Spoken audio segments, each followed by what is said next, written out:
ऐसे ही और educational videos पाने के लिए हमारे चैनल को सब्सक्राइब करें और बेल आइकन को भी हिट करें ताकि हमारे नए वीडियोस की नोटिफिकेशन आपको मिलते रहें। हेलो डियर फ्रेंड्स, स्वागत है आपका मेरे इस नए वीडियो में। फ्रेंड्स, आज हम लोग पंक्चुएशन का दूसरा पार्ट जिसमें आपको सिंबल्स बताना है वो आज हम लोग जानेंगे कि सिंबल्स का प्रयोग कब, कहाँ, क्यों और कैसे होता है। तो सिंबल्स की बात करते हैं कि पहले मैं ये बताना चाहूँगा कि जो सिंबल्स है ये भी आपका पंक्चुएशन का पार्ट है। इसके पहले वीडियो मैंने बताया था कि कैपिटल लेटर का प्रयोग कहाँ होता है। अब इसमें हम लोग जानेंगे कि सिंबल्स का प्रयोग कहाँ होता है। सिंबल्स में आपका फुल स्टॉप, क्वेश्चन मार्क या फिर इन्वर्टेड कॉमा या फिर कॉमा, है ना, या फिर सेमी कॉलन, ऐसा कुछ होता है। तो उसका प्रयोग कहाँ कहाँ होगा उसको हम लोग सीखेंगे। तो आइए शुरुआत करते हैं हम लोग। हमारा जो पहला सिंबल होता है वो होता है फुल स्टॉप, इसको बोलते हैं पूर्ण विराम। तो पूर्ण विराम इसका हम लोग प्रयोग यहाँ पे देखिए, यहाँ पे किया हुआ है ना, नीचे एक डॉट दिया जाता है उसको बोलते हैं फुल स्टॉप। तो इसका कब होता है प्रयोग? इसका दो जगह प्रयोग होता है। पहला प्रयोग होता है कि वाक्य पूरा होने के बाद, मतलब कोई भी वाक्य जब पूरा हो जाए, वाक्य पूरा होने का मतलब एक टॉपिक पूरी होनी चाहिए। टॉपिक पूरा होने का मतलब देखिए कि Gandhi ji was a lover of peace, Gandhi ji शांति प्रिय थे, मतलब शांति को पसंद करने वाले थे। तो यहाँ पे ये टॉपिक खत्म। अगर कोई और सेंटेंस लिखना होगा तो फुल स्टॉप लिखने के बाद लिखेंगे। ओके। दूसरा है कि ही इज़ अ डॉक्टर, वह एक डॉक्टर है। ठीक है, डॉक्टर है तो ये डॉक्टर कह दिया कि वह डॉक्टर है, तो ये भी टॉपिक फिनिश। तो फिनिश हुई टॉपिक तो क्या हुआ, फुल स्टॉप लगेगा। ओके। अब फुल स्टॉप का दूसरा प्रयोग कहाँ होता है आपका? होता है शब्दों को संक्षिप्त करने के लिए। कुछ शब्द होते हैं उसको हम लोग छोटा करते हैं, एक लेटर के बाद फुल स्टॉप लगा देते हैं तो वो संक्षिप्त हो जाता है। जैसे यहाँ पे देख सकते हैं आप कि मास्टर ऑफ आर्ट्स, है ना, इसको हम लोग शॉर्टकट करते हैं तो MA, है ना। इसमें खास बात ये होती है कि जब भी हम किसी शब्द को या किसी कई शब्द को मिला करके हम जब संक्षिप्त करते हैं तो उन शब्दों में से आर्टिकल, प्रीपोजिशन और कंजक्शन तीनों को छोड़ दिया जाता है। देखिए यहाँ पे देख लीजिए, मास्टर ऑफ आर्ट्स, तो ऑफ क्या यहाँ पे है, प्रीपोजिशन है, लेकिन जब शॉर्ट किया गया तो M निकाला गया है, A निकाला गया है, ऑफ को फिनिश। तो प्रीपोजिशन को, आर्टिकल को और कंजक्शन को शामिल नहीं किया जाता है। ओके, तो MA, तो शॉर्टकट कर दिया गया MA। ओके। फिर है डॉक्टर ऑफ फिलोसफी, यहाँ पे भी आपको जो ऑफ है वो इसको हटा दिया गया, तो डॉक्टर ऑफ फिलोसफी, इसको शॉर्ट कर दे तो PhD बनता है। ओके, तो ये हो गया फुल स्टॉप का प्रयोग। लेकिन कॉमा की बात करें तो कॉमा अल्प विराम। कॉमा देखिए कैसा होता है, नीचे हम 9 की तरह लिखते हैं। देखिए यहाँ पे अगर कॉमा लगाना हो तो हम इस तरह करते हैं। ओके, इसको कॉमा बोलते हैं। तो यहाँ पे फुल स्टॉप है। ठीक है, कॉमा की बात करते हैं कि कॉमा का प्रयोग कई जगह होता है, मतलब अगर काउंटिंग करें तो बहुत सारे जगहों पे कॉमा का प्रयोग किया जाता है। जैसे मैंने एग्जांपल में यहाँ पे दिया कि थोड़े समय की रुकावट के लिए, जो पहला लाइन लिखा मैंने कि थोड़े समय की रुकावट के लिए कॉमा का प्रयोग होता है, तो ये लाइन ही सभी सेंटेंसेस में कॉमा का प्रयोग, सभी जगह पे कॉमा का प्रयोग करने के लिए लागू हो जाएगा।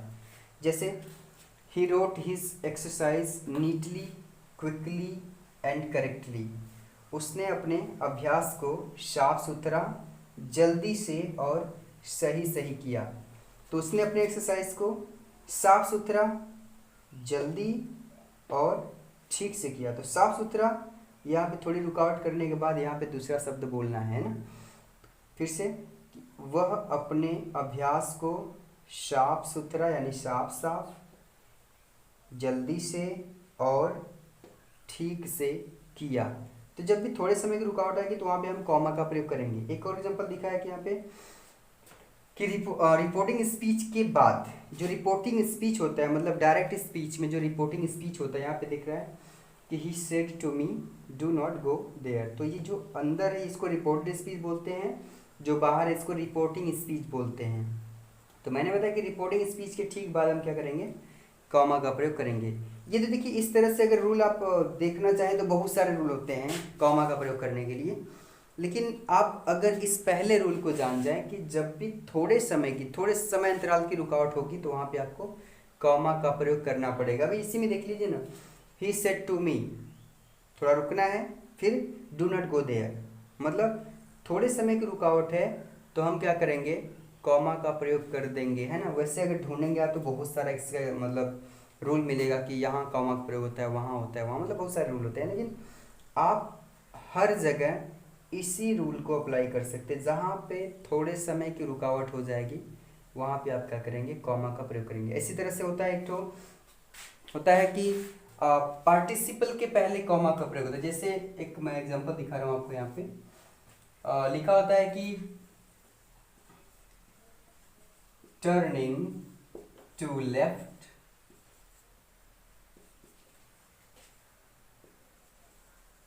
You can find school. यहाँ पे देखिए टर्निंग टू लेफ्ट, टर्निंग क्या है, एक पार्टिसिपल है, प्रेजेंट पार्टिसिपल है। तो बताया जाता है कि जब पार्टिसिपल का प्रयोग होता है, पार्टिसिपल के सेंटेंस के समाप्त होने पर, यहाँ पे सेंटेंस ये फिनिश हो रहा है तो यहाँ पे कॉमा का प्रयोग होता है। लेकिन देखिए यहाँ पे देखिए, ये तो रूल बता दिया कि पार्टिसिपल के सेंटेंस को फिनिश होने के बाद हम कॉमा का प्रयोग करते हैं। लेकिन अगर ये पहला रूल अप्लाई किया जाए इसमें, turning to the left you can find school, फिर से turning to the left you can find school. तो यहाँ पे जब मैं बोला टर्निंग टू द लेफ्ट तो यहाँ पे थोड़ी सी रुकावट हो रही है, तो जब भी थोड़े समय की रुकावट आए तो वहाँ पे हम कॉमा का प्रयोग कर देते हैं। इस रूल को बस इसी तरह समझ लीजिए, आप हर जगह पे कॉमा का प्रयोग आसानी से कर पाएंगे। अगले सिंबल की बात करें तो नोट ऑफ इंट्रोगेशन, मतलब प्रश्न सूचक चिन्ह, इसको हम लोग इस तरह से शो करते हैं। तो बहुत सारे लोगों का मानना है कि दो जगह पे प्रश्न सूचक शब्द का प्रयोग, सॉरी प्रश्न सूचक चिन्ह का प्रयोग होता है। पहला ये कि जब भी कोई सेंटेंस हेल्पिंग वर्ब से शुरू होता है ना। तो नॉर्मली बहुत से लोग यही जानते हैं कि जब भी कोई सेंटेंस हेल्पिंग वर्ब से शुरू होगा या फिर किसी WH वर्ड मतलब प्रश्न सूचक शब्द से शुरू होगा तो हम लोग क्या करते हैं, लास्ट में क्वेश्चन मार्क लगा देते हैं, प्रश्न सूचक शब्द सॉरी प्रश्न सूचक चिन्ह लगा देते हैं। लेकिन रियलिटी ये है कि जब भी किसी सेंटेंस में प्रश्न किया जाए, कोई भी प्रश्न किया जाए, कुछ पूछा जाए, तो उसके लास्ट में हम प्रश्न सूचक चिन्ह लगाएंगे, भले ही उस सेंटेंस में WH वर्ड आए या ना आए, या फिर वह हेल्पिंग वर्ब से शुरू हो या ना हो। कहने का मतलब कि जरूरी नहीं है कि हेल्पिंग वर्ब से शुरू हो या फिर जरूरी नहीं है कि WH वर्ड से शुरू हो। तो देखिए एग्जांपल समझाता हूँ मैं। लिखे कि व्हाट इज योर नेम, तुम्हारा नाम क्या है। तो यहाँ पे क्या है, WH वर्ड से शुरू है तो नॉर्मली हम क्या करते हैं, ये समझ कर कि WH वर्ड से शुरू है तो प्रश्न पूछा जाए तो लास्ट में क्वेश्चन मार्क लगेगा। हाँ ये ठीक है, लेकिन जो असली बात है ये यहाँ पे आपको समझ में आएगी। देखिए अगर किसी ने पूछा कि व्हाट इज योर नेम, तुम्हारा नाम क्या है, तो एक नाम बताया व्यक्ति कि माय नेम इज समीर बहल, ठीक है, यहाँ पे बताया तो यहाँ पे फुल स्टॉप लग गया। लेकिन फिर पूछ रहा है कि एंड यू, और तुम, मतलब किसी ने अपना नाम बताया और बोला कि एंड यू और तुम, तो ऐसा बोल कि ये भी क्या कर रहा है, पूछ रहा है ना, ये भी क्या कर रहा है, पूछ रहा है।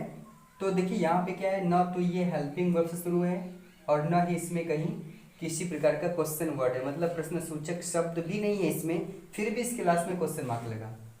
इसका मतलब ये है कि प्रश्न सूचक चिन्ह लगाने के लिए सेंटेंस को WH वर्ड से शुरू करना या फिर हेल्पिंग वर्ब से शुरू करना जरूरी नहीं है। बस उस सेंटेंस में क्वेश्चन पूछा जाएगा तो बस क्या करेंगे, हम उसके लास्ट में क्वेश्चन मार्क लगा देंगे। ओके, नेक्स्ट हमारा रूल है कि नोट ऑफ एक्सक्लेमेशन, इसको एक्सक्लेमेशन मार्क भी बोलते हैं, इसको बोलते हैं विस्मय सूचक चिन्ह। इसको हम दिखाते कैसे हैं, एक ऐसे करते हैं, नीचे बिंदी लगा देते हैं, तो ये हो गया हमारा प्रश्न सूचक सॉरी विस्मय सूचक चिन्ह। इसका प्रयोग कहाँ होगा, इसके लिए आप सीधा सा बस फंडा ये जानिए कि जब भी किसी सेंटेंस में कोई ऐसी बात कही जाए, किसी सेंटेंस में कोई ऐसी बात कही जाए या फिर किसी शब्द के जरिए कोई ऐसी बात कही जाए जिससे अंदर अचानक गति जैसा भाव पैदा हो जाए। वो गति जैसा भाव पैदा करने के लिए आपको खुशी की बात हो सकती है, आश्चर्य हो सकता है या फिर दुख हो सकता है। ओके, एग्जाम्पल समझिए, लिखा आई विश काश, आई विश मतलब काश, आई वर चाइल्ड, काश मैं एक बच्चा होता। ओके, तो कह रहा है काश, ये अंदर की इच्छा मतलब आंतरिक एक्सप्रेशन को बदल दे रहा है, अंदर एक ऊर्जा पैदा कर, अंदर एक भावना पैदा कर, मतलब गति पैदा कर रहा है। तो ऐसे शब्द या ऐसे सेंटेंस या ऐसे शब्द समूह के बाद क्या करेंगे हम, एक्सक्लेमेशन मार्क लगाएंगे। दूसरा लिखे कि व्हाट अ लवली शॉट, कितना सुंदर शॉट है। तो क्या आश्चर्य में बोल रहा है या फिर खुशी में बोल रहा है, तो अंदर अचानक गति पैदा करने वाले भाव पैदा हो रहे हैं। तो क्या हो रहा है यहाँ पे, लास्ट में हम एक्सक्लेमेशन मार्क लगाएंगे। फिर लिखा है कि Bravo you have done well, शाबाश तुमने अच्छा किया। तो ब्रावो, शाबाश, ये शब्द क्या कर रहे हैं, अंदर गति का भाव पैदा कर रहे हैं एक प्रकार से। ओके, तो इसके बाद हम क्या करेंगे, एक्सक्लेमेशन मार्क लगाएंगे। अगला कि alas I have left behind, अफसोस मैं पीछे छूट गया था। तो अफसोस यानी दुख की भावना अंदर पैदा हो रही है इस शब्द के जरिए। तो इस शब्द के बाद क्या करेंगे हम, एक्सक्लेमेशन मार्क लगा देंगे। अगले सिंबल की बात करें तो इन्वर्टेड कॉमास मतलब होता है अवतरण चिन्ह, इसको उद्धरण चिन्ह भी बोलते हैं, अवतरण चिन्ह कह लीजिए। तो इसको हम दिखाते कैसे हैं, 6 और 9 है ना, यहाँ पे दिखा है आपको, इस तरह का यहाँ पे करते हैं, फिर यहाँ पे लास्ट में इस तरह का, इसको बोलते हैं इन्वर्टेड कॉमास। तो अवतरण चिन्ह अगर इंग्लिश में बोलते तो अच्छा लगता है, इन्वर्टेड कॉमास। तो इसमें क्या होता है कि जब भी डायरेक्ट स्पीच की बात करेंगे तो डायरेक्ट स्पीच में जो रिपोर्टेड स्पीच होता है उसको हम हमेशा क्या करेंगे, इन्वर्टेड कॉमास में लिखेंगे। या फिर ऐसा कह सकते हैं कि किसी के द्वारा कही गई बात को इन्वर्टेड कॉमा के अंदर लिखते हैं। मतलब कोई भी किसी प्रकार की बात कहता है तो उसको हम लोग क्या करेंगे, इन्वर्टेड कॉमा के अंदर लिखेंगे। जैसे यहाँ पे लिखा है कि सर उसने कहा, क्या कहा है, जो भी कहा है उसको हम कहाँ लिखे हैं, इन्वर्टेड कॉमा के अंदर। ओके, फिर राजू क्राइड, राजू चिल्लाया, क्या चिल्लाया, जो भी चिल्लाया उसको क्या किया गया, इन्वर्टेड कॉमा के अंदर लिखा गया है। फिर सी सेड टू मी, उसने मुझसे कहा, क्या कहा, तो मीरा इज स्लीपिंग। तो ये क्या किया, इसको जो भी कहा हुआ है, कही गई बात को हम इन्वर्टेड कॉमा के अंदर लिखेंगे। अगला है एपिस्ट्रॉफी, मतलब होता है संबंध कारक चिन्ह, मतलब ऐसा चिन्ह जो कि दो शब्दों के बीच में संबंध बताता है। कैसे, देखिए इसका प्रयोग क्या है कि जो कॉमा होता है ना, कॉमा हम नीचे प्रयोग करते हैं, लेकिन जो संबंध कारक चिन्ह होता है वो ठीक ऊपर होता है, उसी प्रकार से प्रयोग होता है। जैसे यहाँ पे दिखाया गया आपको कि इसमें देखिए संबंध कारक होता कैसे है, कहाँ पे होता है। पहले तो दो शब्दों को मिला करके जब संक्षिप्त करना हो, छोटा करना हो, तो वहाँ पे आपका संबंध कारक चिन्ह का प्रयोग कर सकते हैं। जैसे यहाँ पे लिखा गया है डू प्लस नॉट, दोनों को अगर ऐड करना है संबंध कारक चिन्ह का प्रयोग करके तो बनेगा ये डोंट। तो इसमें से क्या हुआ, ओ गायब हो गया है और यहाँ पे क्या किया गया, एपिस्ट्रॉफी का प्रयोग यानी संबंध कारक चिन्ह का प्रयोग किया गया। फिर कैन नॉट, इसको मिला है तो क्या होगा, कैंट। डज नॉट, इसको मिला है तो does not, sorry doesn't. Sell not, देखिए यहाँ थोड़ा डिफरेंट हो गया, सेल नॉट को मिलाएंगे तो सैंड बनता है। ओके, विल नॉट को मिलाएंगे तो ये थोड़ा डिफरेंट और है, वॉन्ट बनता है। मतलब विल नॉट को मिला है तो वॉन्ट, WONT। ओके, ओ बन जाता है यहाँ पे, ये इसका खुद का रूल है। मतलब बात वही है कि इसको अगर हम एक को एक ही कह सकते हैं तो इसका ये रूल कंफर्म है। क्यों है ये थोड़ा और डीप जाना पड़ेगा, तो ये अभी बात की बात है। आगे लिखा है ईवर, जब इसमें हम एपिस्ट्रॉफी का प्रयोग करेंगे तो ईवर देखिए वी गायब हो जा रहा है। ओके, आई हैव, इसको अगर कंबाइन किए तो क्या हुआ, आई हैव, इस तरह का। ओके, ये ऊपर है, ये कॉमा नहीं है, ये ऊपर है, एपिस्ट्रॉफी है, ठीक है, ये भी ऊपर है आपका। तो आई एम मिला तो एम। अब देखिए यहाँ पे एक और प्रयोग होता है संबंध कारक चिन्ह का कि जब भी किसी प्रॉपर नाउन की बात करें, किसी प्रॉपर नाउन में हम एपिस्ट्रॉफी के साथ एस का प्रयोग कर देंगे तो उस प्रॉपर नाउन के साथ वो निजवाचक कारक का काम करेगा। मतलब उस प्रॉपर नाउन का निजवाचक कारक मतलब उस प्रॉपर नाउन के लिए अपना की अंग्रेजी बन जाएगा। मतलब क्या है कि श्याम लिखा है, अगर श्याम तो श्याम एक प्रॉपर नाउन है। अब इसमें हम एपिस्ट्रॉफी और एस का प्रयोग करेंगे तो श्याम्स मतलब हो जाएगा श्याम का, या फिर श्याम की, या श्याम के। तो श्याम के लिए क्या बनेगा, ये एक प्रकार से पॉसेसिव केस मतलब निजवाचक कारक का काम करेगा ये श्याम्स। ओके, मीरास, मीरा की या मीरा का या फिर मीरा के, है ना। तो मीरा एक प्रॉपर नाउन है, इसमें आप स्टॉफी और एस का प्रयोग कर दिए तो मीराज, वो क्या हो गया, उसके लिए, उस प्रॉपर नाउन के लिए मतलब मीरा के लिए पॉसेसिव केस हो जाएगा। अशोका है, उसमें आप स्टॉफी एस का प्रयोग किया तो अशोकाज, अशोक का मतलब अशोक के लिए अशोकाज क्या करेगा, पॉसेसिव केस का काम करेगा। तो ये रहे हमारे सिंबल्स। तो इसके पहले वीडियो में हम लोग पढ़े थे कैपिटल लेटर का प्रयोग कहाँ होगा। अभी हम लोग जान गए कि सिंबल्स जो भी होते हैं उनका प्रयोग कहाँ होता है, क्यों होता है। तो अब वीडियो को मैं लंबा नहीं करना चाहूँगा, मैं अगले वीडियो में सिंबल्स और कैपिटल लेटर्स दोनों को मिला करके बनता है पंक्चुएशन। तो पंक्चुएशन को हम लोग सॉल्व करेंगे एग्जाम्पल्स के जरिए, काफ़ी एग्जाम्पल्स मैं दूंगा, उसको सॉल्व करूंगा, बताऊंगा कि किस तरह से पंक्चुएशन में सिंबल्स का और कैपिटल लेटर्स का प्रयोग किया जाता है।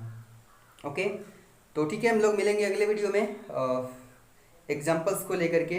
तब तक आप ये सारी चीज़ें पढ़ लीजिए, कंफर्म कर लीजिए, अच्छे से रिवाइज कर लीजिए, ताकि हम लोग जब एग्जाम्पल्स पढ़ें तो उसमें आपको समझ में आता रहे। और बाद में मैं आपको कुछ एग्जाम्पल्स और भी दे दूंगा आपको खुद को सॉल्व करने के लिए। ठीक है, मिलते हैं हम लोग अगले वीडियो में, तब तक के लिए अपना ख्याल रखिए। Have a nice day.